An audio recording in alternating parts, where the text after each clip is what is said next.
Okay, so when we talk about current events in education, I'm looking at some of the things that would make a reasonable case for a student who has been behind class, or maybe when we talk about opioid epidemic, um, how it impacts people that don't do drugs, how it impacts families and communities. As you know, if anybody's ever been through this issue and talks about like the concerns that come with opioid addiction, like obviously the first thing comes up is like who are their main suppliers, what's going on, where do they get the drugs. I mean, why would somebody in our family be Narcan? There's some real questions about how we adapt to a normal home again. And for some of us, it's overwhelmed our families, it's overwhelmed us financially. So, obviously, like, one of the things I never thought I would ever go through is being like trapped. And I know that our parents will feel the same way. When I look at the current events, and I know, of course, today being Friday, December 14th, 2018, the Wailing Wall comments on the stories in the news, of course, in the last couple of years, in the last couple of months especially, lessons over this semester, brokenness and wholeness, because that's really a topic that comes up quite frequently, as you know. Um, and obviously, there are things like when I think about opioid addiction, and then what kind of responsibilities do we have as a community to help deal with some of the abuses that are going on in our homes, and when it comes to street drugs, because there's a bunch of things going on in these families' homes, and it's all getting way too personal.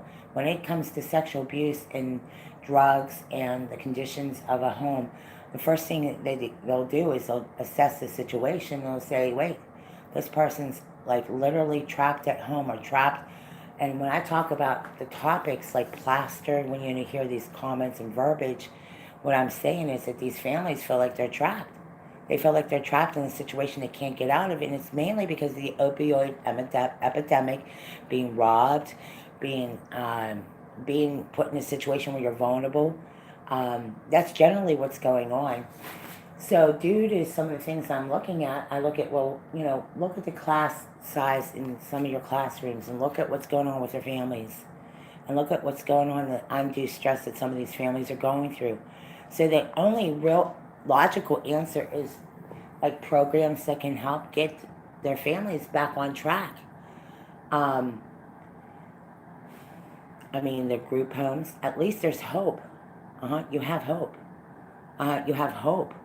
You have people that want change. They want changes that make sense, though.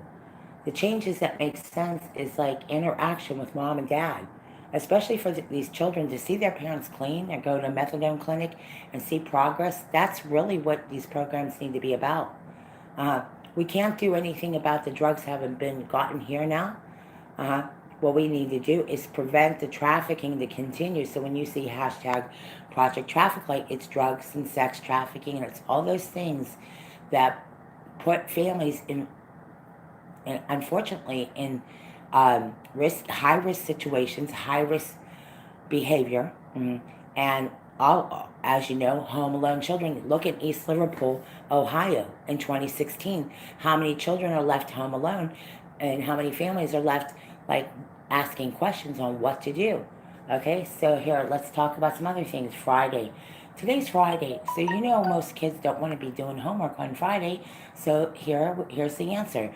They get Friday. They get the in class all free to the rest of the day to do whatever in class work, and whatever they don't do, they can take it home and finish, and it's due Monday.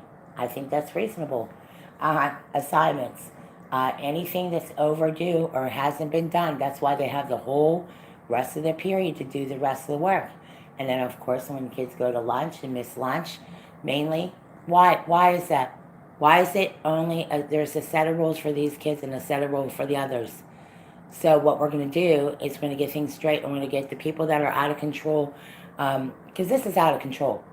This has gotten out of control. We need a lesson plan, and we need a teacher to sit down and work one with some of the students that miss school. There's a lot of family members that miss school over some injuries and assault injuries, and what we're going to do is an in-class assignment, a project where we can evaluate where everyone is at, You guys can't make a special set of rules for these kids and not a special set of rules for these. So we're just going to leave it up to the judge and the teachers to sit down and deal with whatever's going on a one-on-one basis. This way, when we're in counseling or group, they can sit down with a new set of people that can work fairly with them, because it's unfair. These kids have no one to turn to for Christmas. There's no one making any phone calls. There's no letters. There's no nothing. And the ground rules here are laid out right now. They're going to sit down one-on-one with somebody that can work with us. They can work with us on the budget and get us on track with some things. Now let me finish up with the extra credit assignments. Anything that's extra credit, it has to be due at the end of the period, okay? And then, let's see, free. Basically, that's it.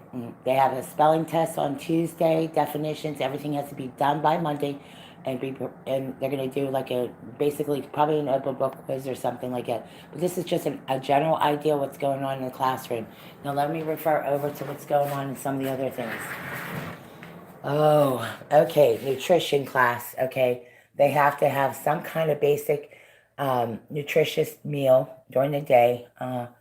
And they're allowed to have one snack. Of course, the babies, when we, refer over to the Cheerios, that's okay. Spraying and cleaning things down. Like, there's generally things that need to get done. When somebody's been abusing me at home, what I'm asking you guys is your help.